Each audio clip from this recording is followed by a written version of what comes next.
할렐루야. 아멘. 하나님께서 오늘도 우리 가운데 임하셔서 근원해 주시리라 믿습니다. 추석 연휴가 시작이 되었습니다. 좀 급하신 분들은 지난 목요일 저녁부터 출발을 해서 가는 행렬들이 길게 뉴스에 보여졌죠. 이번 명절은 굉장히 길지요. 10월 10일 하루만 월차를 내면 장장 10일이라고 하는 긴 휴가를 내게 돼서 황금 연휴다, 그렇게 얘기들을 합니다. 인천공항은 매일 수십만 명이 해외로 빠져나가기 위해서 장사진을 이루고 있습니다. 또 동서남북으로 뻗어져 있는 고속도로마다 주차장이 되어서 많은 인파들이 몰려가고 있습니다. 이번 추석에는 약 3,200만 명이 움직일 것이다, 그렇게 예측을 합니다. 전 국민의 60%가 움직인다는 거죠. 10명 중 6명이니까 아프신 분, 병원에 계신 분, 또 혹은 군인, 경찰, 각 기관에서 봉사하시는 분들, 움직이지 못하시는 분들을 제외하면 전 국민이 다 움직인다고 볼 수 있겠습니다. 자, 우리나라도 이렇게 많이 움직이는데 중국은 수십억이 움직인대요. 중국도 10월 1일부터 10월 8일까지가 국경일 이어가지고 굉장히 많은 인파가 움직인다고 그럽니다. 왜 이렇게 많은 사람들이 명절 때마다 움직일까? 서울에서 부산 보통이면 4시간이면 가는데 명절 때는 8시간, 다른 데도 다 2배 이상 이렇게 걸리죠. 고생하면서도 가는 이유는 거기에 고향이 있고 또 부모님이 계시고 또 명절 때 형제 자매 간에 만나는 즐거운 시간이 있기 때문에 고생을 고생이라 생각하지 않고 가게 되죠. 또 예배 드리고 난 이후에 우리 성도님들도 많이 움직이실 텐데 조심히 또 안녕히 잘 다녀오시기를 바랍니다. 교회와 수원은 제가 지키겠습니다. 이번에 가셔서 가족들을 만나시거든 혹 예수님을 믿지 않는 분이 계시다면 꼭 복음을 전하시기를 바랍니다. 부모님 연세가 다 차이는 있으시겠지만 이제 연로하신 분들은 또 언제 복음을 전할지 알 수 없습니다. 그래서 기회가 있을 때마다 복음을 열심히 전하시기 바랍니다. 복음을 전하기는 전해야 되겠는데 어떻게 전해야 될지 잘 모르겠다 하시는 분들은 제가 간단하게 말씀을 드릴 테니까 참고하시기를 바랍니다. 자, 아버지 어머니를 만났다 그러면 아버지 어머니 꼭 예수님을 믿으세요. 예수님을 왜 믿어야 되는가 하면 우리 모두는 다 죄인이기 때문입니다. 죄 없는 사람이 없잖아요. 하나님이 보시기에 우리 모든 사람은 다 죄인입니다. 그 죄를 해결받지 못하고 살면 이 땅에 사는 날 동안 고통이 있고 불행이 있고 아픔이 있습니다. 왜냐하면 마귀가 역사하기 때문입니다. 그래서 우리가 예수님을 믿어야 그 죄를 용서함 받고 하나님의 자녀가 되고 또 세상 사는 날 동안 하나님의 은혜 속에 살아가게 됩니다. 그러니 아버지 어머니 꼭 예수님 믿으세요 라고 말씀을 드리세요. 그리고 긍정적인 반응이 있으시면 이제 저를 따라서 하세요 라고 먼저 기도하시면 따라서 한마디씩 하시면 되겠습니다. 여러분도 한번 따라서 해보세요. 하나님 아버지, 나는 죄인입니다. 내 죄를 용서해 주세요. 나는 이제부터 예수님을 믿겠습니다. 가까운 교회 열심히 다니겠습니다. 예수님 이름으로 기도합니다. 아멘. 자, 이렇게 이제 따라서 하시도록 영접 기도를 하시면 되겠습니다. 그래서 혹시 부모님이 좋은 반응을 보여주시면 집에서 가까운 데 다 교회가 있습니다. 그 교회 목사님 찾아가세요. 또 명절이고 그러니까 과일 한 박스 사가지고 가서 목사님, 저는 수원 보배로운 교회 다니는 아무개입니다. 제가 이번에 와서 부모님에게 복음을 전했는데 예수님 믿기로 하셨습니다. 그러니 목사님, 우리 부모님 잘 부탁드립니다. 신앙생활을 잘 하실 수 있도록 목사님께서 수고해 주십시오 라고 말씀을 드리면 저도 목사지만 그런 부탁의 말씀을 들으면 100이면 100 다 알겠습니다. 걱정하지 마세요. 제가 부모님 잘 모시겠습니다. 그렇게 말씀을 하실 것입니다. 그래서 여러분 이번에 기도 많이 하시고 가셔서 믿지 않는 가족들에게 꼭 복음을 전하고 오시기를 바랍니다. 오늘 말씀해 보면 하나님께서 말씀하시기를 말세가 되면 모든 육체에 성령을 부어주시겠다 이렇게 말씀을 하십니다. 성령을 우리 몸에 부어주시겠다. 이 말씀이 잘 이해가 안 가죠. 그래서 성경에서는 술 취하지 말아라, 이는 방탕한 것이니 성령 충만함을 받으라 이렇게 말씀을 하세요. 사람들이 술을 마시는 분들이 있어요. 술을 몸에다가 붓습니다. 처음에는 술잔을 가지고 술을 마신다 그래요. 그러나 조금 더 마시게 되면 술을 들이킨다 그럽니다. 더 마시면은 술을 붓는다 그래요. 그래서 몸속에 술이 만취하게 되어지면 이성을 잃습니다. 큰 소리를 지릅니다. 고래고래 성질을 부립니다. 비틀비틀 걸음걸이를 하다가 넘어지고 자빠지고 깨지고 엎어집니다. 그리고도 또 운전대를 잡는 분이 있어요. 굉장히 위험한 일이죠. 여러분 영상 한번 보시기 바랍니다. 출근 시간 편도 2차선 도로를 달리는 차량들. 1차선 맞은편에서 갑자기 검은 승용차 한 대가 나타나더니 정방향으로 주행하던 차량을 그대로 들이받습니다.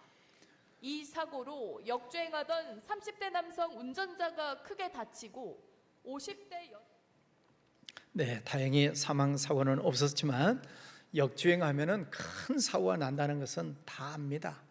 그런데 술 마시는 분들이 그런 감각이 없어요. 그냥 무조건 잡고 가는 겁니다. 그러다가 정말 큰 대형 사고를 내게 되죠. 여러분 술 끊으시길 바랍니다. 아멘을 안 하셔도 속에 찔리시는 분들 꼭 끊으시기를 바랍니다. 자, 술이 들어가면 사람이 변해요. 안 좋게 변해요. 그래서 성경은 술 취하지 말아라, 이는 방탕한 것이다. 성령 충만함을 받아라. 그래서 술이 들어가면 사람이 안 좋게 변하지만 성령이 들어가시면 사람을 아름답게 변화시켜 주시는 것입니다. 여러분 성령 충만하시기를 바랍니다. 오늘 말씀해 보면 성령이 충만하게 임하시면 너희 자녀들은 예언할 것이요 그랬어요. 구약시대에는 왕이나 선지자나 제사장 이 세 사람 속에 성령이 임하셔서 하나님의 일을 하셨어요. 그래서 하나님의 말씀을 전하시고 또 기적이 일어나기도 하고 하나님의 일을 이 사람들이 했습니다. 그래서 구약 성경에 보면은 어떤 사람 속에 성령이 들어갔다가 성령이 나왔다가 들어갔다 나왔다 그래요. 그런데 오늘 말씀에 보면 성령이 어떤 사람 속에 임하시겠다. 누구에게? 자녀에게. 자녀들 속에도 성령이 임하신다는 것입니다. 사무엘을 보십시오. 사무엘은 젖된 후에 성전에 들어가서 생활을 하게 됩니다. 하나님의 말씀을 듣고 성전에서 뛰어놀게 됩니다. 어느 날 잠이 들죠? 하나님께서 사무엘을 부르셨어요. 어린 사무엘입니다. 사무엘아 사무엘아. 하나님께서 부르셔서 앞으로 일어날 일들에 대해서 하나님께서 그 어린 사무엘에게 말씀을 하세요. 하나님의 음성을 듣습니다. 여러분 그래서 어렸을 때부터 신앙교육을 잘 하는 것이 얼마나 중요한지 모릅니다. 공산국가에서는 18세 이하에는 교회를 다니지 못하게 합니다. 신앙교육을 하지 못하게 만듭니다. 아주 어려서부터 공산주의에 대해서 세뇌교육을 시키죠. 하나님은 없다, 종교는 아편이다, 기독교는 말살해야 된다, 이렇게 가르칩니다. 특별히 유치원 때부터 사상교육을 시킵니다. 우리나라도 점점 이런 일들이 생겨나고 있습니다. 전교조에 가입된 교사들이 초등학교 아이들에게도 사상교육을 시킵니다. 또 성평등 교육을 시켜서 잘못된 성경, 비성경적인 것들을 가르칩니다. 성정체성을 흐리게 만드는 거예요. 외국에서는 아빠, 엄마라고 표기하지 않습니다. 부모 1, 부모 2라고 그래요. 아빠, 엄마라고 안 한다고요. 그렇게 가르치고 있다는 거예요. 외국에서 있었던 일입니다. 성전환 수술을 해요. 남자가 여자로, 여자가 남자로. 부모 동의받지 않습니다. 부모가 반대하면 부모가 잡혀갑니다. 자율권을 침해했다는 거죠. 이런 무서운 세상이 되어가고 있습니다. 여러분, 자녀들 어려서부터 믿음으로 잘 키우시기를 바랍니다. 믿음으로 키우시려면 부모님들이 먼저 기도하셔야지요. 부모님들이 먼저 신앙적인 교훈의 본을 보이셔야지요. 그런데 왜 부모님들이 기도하지 않는지 저는 그것이 알고 싶어요. 예수님께서 2000년 전에 십자가를 짊어지고 골고다를 가실 때 많은 여인들이 뒤따라오면서 울지요. 예수님 말씀하셨어요. 예루살렘의 딸들아, 나를 위해서 울지 말고 너와 너희 자녀들을 위해서 울어라. 앞으로 이 나라가 망할 것을 예수님은 알고 계시는 거예요. 예수님이 AD 33년경 돌아가시고 AD 70년에 예루살렘이 망합니다. 30년 후에 40년 후에 망해요. 그것을 예수님은 알고 계시기 때문에 지금 자녀들을 위해서 기도하지 아니하면 그때 자녀들이 다 뿔뿔이 흩어진다는 것입니다. 부모님들 착각하지 마시고 자녀들 믿음으로 잘 키우시기를 바랍니다. 그저 돈 많이 벌어서 잘 먹이고 좋은 거 사주고 뭐 용돈 주고 그것으로서 부모의 역할이 끝났다고 착각하지 마세요. 아이들은 공부하는 기계가 아니에요. 영적 존재입니다. 아이들 속에 성령이 임하시도록 믿음을 잘 가르치셔야 됩니다. 그래서 기도하는 시간에도 데리고 나오시고 금요 기도에도 데리고 나오시고 한 달에 한 번씩 우리가 부모 자녀 월삭 새벽 예배를 드리는데 많이 나오시지만 안 나오시는 분들도 많아요. 그 시간에 나와서 같이 말씀 듣고 기도하고 또 부르짖어 기도하는 통성 기도도 가르치시고 우리 교회 청년들에게도 들었어요. 청년들이 금요 기도에 나와서 부르짖어 통성 기도를 하는데 무섭다고 뛰쳐나갔대요. 누구 자식인지 잘 모르겠어요. 어렸을 때부터 통성 기도를 가르치지 않았으니까 통성 기도하는 것을 보면서 무서워서 나가는 겁니다. 어려서 신앙교육이 안 돼 있다는 얘기죠. 그런데 오늘 말씀에 성령이 자녀들에게 임하시면 자녀들이 예언을 한다는 거예요. 여러분, 신앙생활을 어렸을 때보다 잘 가르치시면 그 아이들이 자기들이 하는 그 말들 속에 자기에 대한 미래에 대한 예언이 있다는 것입니다. 성령께서 역사하신다는 거예요. 그래서 여러분, 어렸을 때부터 하나님의 말씀을 잘 가르치시고 또 이번 명절 예배 드릴 수 있는 순서 이제 다 나눠드리니까 집에서 예배 드리시고 또 부모님이 자녀들 머리 위에 손 얹고 축복 기도해 주시고, 여러분 그게 얼마나 귀한 일입니까? 부모님이 자녀들 머리 위에 손을 얹고 축복 기도해 주시는 이게 얼마나 귀한 일입니까? 또 교회 오시면 목사님 우리 아이의 손 얹고 기도해 주세요. 축복 기도해 달라고 부탁하시고, 어렸을 때부터 신앙교육을 잘 시키세요. 조금 전에 아이들 나와서 찬양하는 거 보셨잖아요. 어렸을 때부터 찬양하고 율동하고 얼마나 귀한 모습입니까? 우리 교회 아이들 영상 보시면은 잽스에서 또 어와나에서 찬양하고 말씀 외우고 그런 애들이 많아요. 입에 찢어지도록 외우잖아요.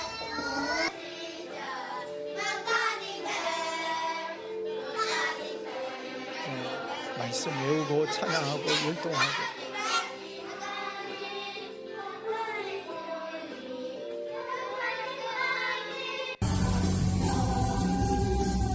저는 몇 살짜리 같아요?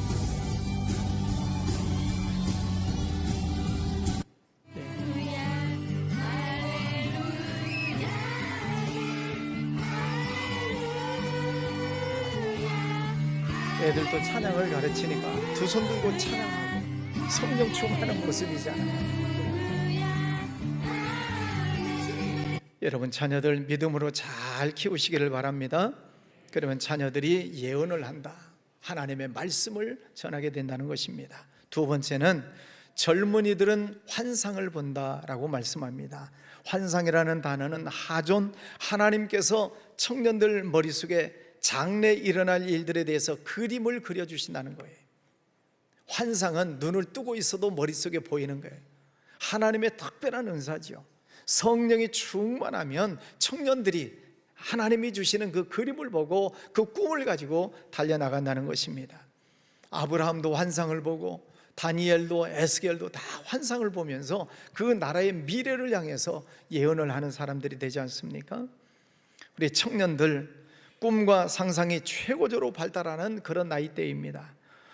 반면에 꿈이 없으면 한없이 추락할 수도 있는 그런 때가 청년 때입니다. 그래서 청년들을 보면은 꿈과 비전을 찾아서 노력하는 청년들을 보면은 무섭게 공부합니다. 밤새워가면서 공부합니다. 열심히 노력을 합니다. 꿈과 비전이 있기 때문에 그래요. 그런데 꿈을 찾지 못한 청년들을 보십시오. 그 황금 같은 시기에 주식 투자하고 있지요. 무슨 게임방에 가 있지요. 무슨 또 뭐 도박에 빠지지요. 심하면 마약에 손을 대가지고 마약 중독자가 되지요. 그 황금 같은 청년 시기에 추락해버리는 것입니다. 청년 시기에 얼마나 중요한지 모릅니다. 이때 믿음의 기초를 탄탄하게 해놓아야만 나중에 높은 집을 쌓을 수 있잖아요. 그러나 기초를 쌓아놓지 못하면 높은 집을 지을 수가 없는 것입니다. 오늘 말씀에 보면은 성령이 임하시면 그 젊은이들 속에, 육체 속에 성령을 부어주시겠다. 그들이 환상을 볼 것이다. 환상, 미래적인 일입니다. 개인적인 미래도 있지만은 그 민족을 위해서 무엇을 해야 할 것인가를 하나님이 가르쳐 주시겠다는 거예요. 그 꿈과 비전을 가지고 있으면은 노력하는 것입니다. 요셉을 보십시오. 17살의 종으로 팔려갔습니다. 17살, 우리나라로 보면은 고등학교 1학년이요. 근데 그 아이가 끌려가서 10년 동안 종살이를 합니다. 3년 동안 감옥살이를 합니다. 13년 동안 얼마나 고생을 많이 했겠어요. 그러나 그는 단 한 번도 하나님을 원망하지 않습니다. 자기를 팔아버린 형들을 원망하지 않습니다. 왜요? 하나님께서 그 마음속에 꿈을 주셨기 때문에, 환상을 보여주셨기 때문에, 그 환상을 붙들고 꿈을 가지고 그는 13년을 이겨나가는 것입니다. 그랬을 때 애굽의 총리로 세워주시고 가족을 살려내고 민족을 살리는 위대한 인물로 쓰시지 않습니까? 우리 청년들은 우리나라의 기둥이라고 합니다. 기둥이 튼튼하게 세워져야지요. 기둥이 밑바닥에 썩어 있으면 무슨 기둥이 되겠습니까? 우리 청년들 하나님 안에서 성령 충만함을 가지시고 이 나라를 살리는 그런 기둥으로 잘 성장해 나아가기를 주의 이름으로 축원합니다. 세 번째, 오늘 말씀에 보면은 육체에 성령을 부어주시겠다. 그러면 너희 늙은이들은 꿈을 꾸리라. 오늘 말씀을 읽고 설교 제목을 생각을 하다가 한참 동안 망설였어요. 늙은이들은 꿈을 꾸리라 그러셨는데 늙은이 보고 늙은이라고 하면 늙은이들이 싫어할 것 같은데 늙은이라고 해야 되나, 늙은이라고 해야 되지 말아야 되나, 늙은이라는 단어를 가지고 고민을 많이 했습니다. 자, 그런데 오늘 말씀에 보면, 뉴스를 들어보면 무슨 교통사고를 냈는데 알고 보니까 60대 노인이 운전을 하다가 교통사고를 냈다고 그래요. 또 어떤 뉴스를 들어보면 65세 고령층에 해당되시는 분들이라고 그래요. 우리 김길영 장로님은 노인층이요, 고령층이요? 마음은 청춘인데 이제 65세 넘었죠? 그러면 고령층이요, 고령층. 운전 조심하셔야 돼요. 연세 많은 분들 잘 들으시기를 바랍니다. 사회에서는, 사회적인 나이로는 60세 이상은 노인이고 65세이면 고령이에요. 그런데 마음으로는 지금도 청춘이시죠? 네, 우리 장로님 청춘이시죠, 마음은? 이때는 대답을 해 주셔야 돼요. 예. 연세가 많아도 마음은 청춘이에요. 그런데 연세가 많다라고 하는 그 나이를 늘 생각하면서 연세가 많으신 분들이 무슨 생각을 하냐면은 나는 나이가 많아, 나는 할 일이 없어, 교회에서도 힘이 없어, 나는 빠져야 돼 라고 자꾸 나이에 눌려서 스스로를 이렇게 뒤로 물러가는 생활을 하시는 분들이 있습니다. 그런데 오늘 성경은 그렇게 말씀하지 않아요? 연세가 많은 분들 육체 속에도 성령을 부어주시겠다는 거예요. 그러면 그들이 꿈을 꾸리라. 할렐루야. 나이가 많으신 분들 오늘 말씀을 붙잡고 하나님이 주시는 두 가지 꿈을 꾸시기를 바랍니다.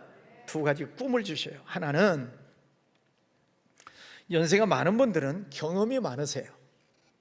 그렇죠? 예. 지금까지 살아오시는 날 동안 경험이 많으시고 또 쌓아온 지식이 있으시고 쌓아온 기술이 있으세요. 또 거기에 믿음이 있으세요. 그러면 연세가 많은 분들은 많은 경험 더하기 믿음, 그 믿음 속에 있는 그 많은 경험들을 자녀들에게로 잘 물려주셔서 여러분의 자녀들이, 여러분의 손주들이 믿음 생활을 잘 하고 하나님의 축복 속에 거하는 꿈을 꾸셔야 된다 이 말입니다. 그 꿈, 청년이 꾸는 꿈과 다른 꿈이에요. 하나님이 내게 주신 그 은혜와 축복, 그 많은 은혜, 많은 경험들을 자녀들에게도 손주들에게도 잘 전수해서 우리 사랑하는 자녀들이 믿음 안에서 신앙의 명문 가정을 이루어 나가는 그 꿈을 꾸시라 이 말입니다. 아멘이십니까? 네. 자꾸 나이에 놀리지 마시고, 두 번째는 무슨 꿈을 꾸셔야 되냐면, 연세가 있으시면 이제는 천국에 대한 꿈을 꾸셔야 돼요. 천국이 얼마나 아름다운가, 하나님께서 나를 천국을 기업으로 주셨는데 그 천국에서 사는 아름다운 꿈을 꾸미시면서 신앙생활을 열심히 잘 하셔야 됩니다. 그래서 이 천국에 대한 확신을 가지고 우리가 살아가게 되면 연세가 많으신 분들도 늘 찬양하고 기뻐하고 감사하고 세상에 대해서 그렇게 미련 같지 않아요. 왜? 천국이 아름다운, 하나님께서 내게 놀라운 그 천국에 대한 은혜를 주셨는데 세상 일을 가지고 그렇게 아웅다웅하지 않습니다. 자녀들을 사랑으로 대합니다. 자녀들에게 아웅다웅하지 않습니다.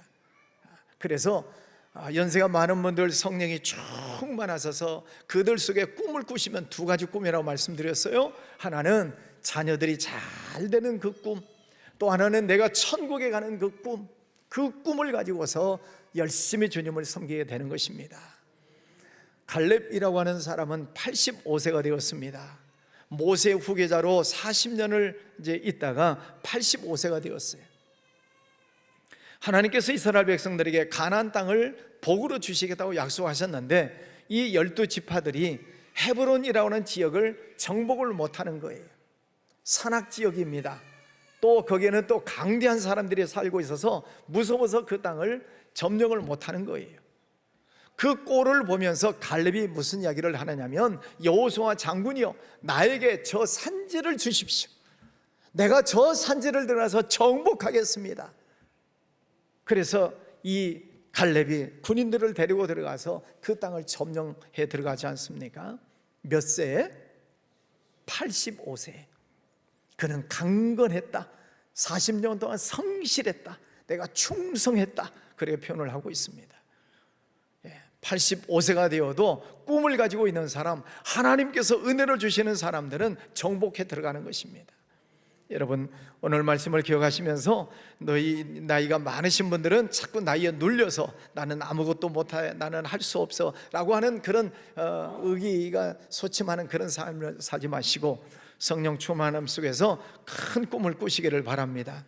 자, 그러면 이제 정리하면, 성령이 육체 안에 오시면 자녀들은 예언을 한다고 그랬습니다. 자기가 어떤 사람이 될 것인가를 얘기한다고 그랬어요. 잘 분석을 하셔야 돼요.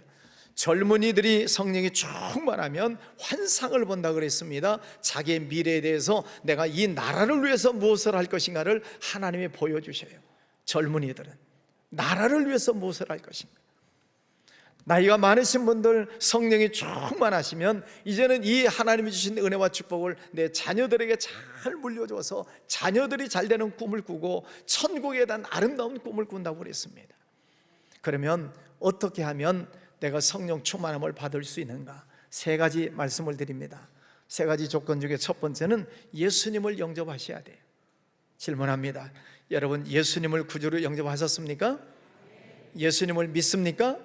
네, 그러면 성령 충만함을 받을 첫 번째 조건은 합격이에요. 두 번째, 예수는 믿지만은 우리들 심령을 늘 깨끗하게 준비를 하셔야 돼요. 그래서 예수님이 오셨을 때 회개해라, 마음을 청결하게 해라. 그러면 하나님을 볼 것이다. 회개하면 천국이 가까이 왔다. 그래서 예수님은 늘 우리들 삶 속에서 늘 마음을 깨끗하게 청결하게 하라고 말씀하셨어요. 그러면 성령이 임하신다는 거죠. 다시 말하면 성령, 거룩하신 하나님의 영은 마음이 지저분하고 더러운 곳에 들어오시지 않는다 이 말입니다. 예수님은 믿기는 믿지만 마음이 지저분하고 더러운 게 뭐예요? 속에 혈기가 있고 화가 나고 뭐 불평이 있고 불만이 있고 많은 것들이 시기 질투하고 마음속에 복잡한 그런 마음들이 있으면은 그런 복잡하고 지저분한 속에 성령이 안 들어오신다 이 말이에요. 여러분도 어떤 공간 속에 들어가면 지저분하고 더러운 곳에 안 들어가고 싶잖아요. 성령도 마찬가지. 여러분, 그래서 예수님의 말씀처럼 하나님의 말씀을 들을 때, 기도할 때, 성경을 읽을 때 내가 잘못했구나, 이게 하나님의 뜻이 아니구나 깨달아졌으면 회개하세요. 인간관계 속에서 맺혀진 거 있으면 풀으세요. 그래서 늘 우리 마음을 깨끗하게 정리해 놓으셔야 그 속에 성령이 들어오셔서 자녀들은 예언을 하고 청년들은 환상을 보고 또 연세가 많은 분들은 꿈을 꾸는 그런 은혜가 있는 줄 믿습니다. 첫 번째는 예수님을 잘 믿으셔야 되고, 두 번째는 회개하셔야 되고, 세 번째는 사모하셔야 돼요. 성령님을 내 마음속에 모셔드리는 사모하고 간구하셔야 돼요. 성령 하나님은 인격적인 하나님이세요. 인격적으로 모셔드려야 돼요. 성령님, 내 안에 오시옵소서. 내 안에 오셔서 주인이 되어주시고, 성령님 나를 다스려 주시옵소서. 성령께서 어떤 말씀을 주시든 저는 순종하겠습니다. 성령님을, 거룩한 성령님을 인격적으로 모셔드릴 때에 성령이 우리 안에 오십니다. 할렐루야. 성령이 내 안에 오셔서 충만하게 임하시면 나타나는 현상이 뭐냐? 기쁨이 나오고 감사가 나오고 찬양이 나오고, 아멘 다 할 때까지 하겠습니다. 기도하면 응답해 주시고, 생각만 해도 주시고, 생각지 않아도 주시고, 다른 사람이 예뻐 보이고, 사랑스럽게 대답 안 해? 예, 성령이 충만하면요 내가 변해요. 할렐루야. 그래서 모든 사람들을 사랑하면서 행복하게 사는 그런 은혜가 있고, 지혜롭게 되고 지식이 충만해지고 믿음이 충만해지고 하는 성령의 열매를 맺는 그런 은혜가 있을 줄 믿습니다. 이번 추석 연휴, 긴 연휴를 보내시게 될 텐데, 여러분 가정 안에 하나님의 은혜가 충만하시고, 또 멀리 이동하시는 분들 조심히 잘 다녀오시고 성령 충만한 하루하루를 보내시기를 주의 이름으로 축원합니다. 기도합니다. 거룩하신 아버지 하나님, 감사합니다. 고유 명절 추석 연휴를 허락해 주셔서 감사합니다. 또 모처럼 또 가족을 만나고 즐거운 시간을 가질 수 있도록 인도해 주셔서 감사합니다. 아버지 하나님, 멀리 다녀오는 분들 안전하게 지켜주시고, 또 아직도 예수님을 모르는 가족들이 있다면 꼭 복음을 전하고 예수님을 믿는 아름다운 역사가 일어나게 해주시기를 원합니다. 아버지 하나님, 오늘 성령이 우리 육체 안에 오신다고 하셨습니다. 그러면 아이들은 예언을 하고, 또 젊은이들은 환상을 보고, 나이가 많으신 분들은 꿈을 꾼다고 그랬습니다. 우리 안에 성령 충만한 은혜를 허락하여 주시옵소서. 날마다 성령 충만하여 세상을 정복하고 날마다 승리하는 삶을 살게 하여 주옵소서. 예수님 이름으로 기도하였습니다.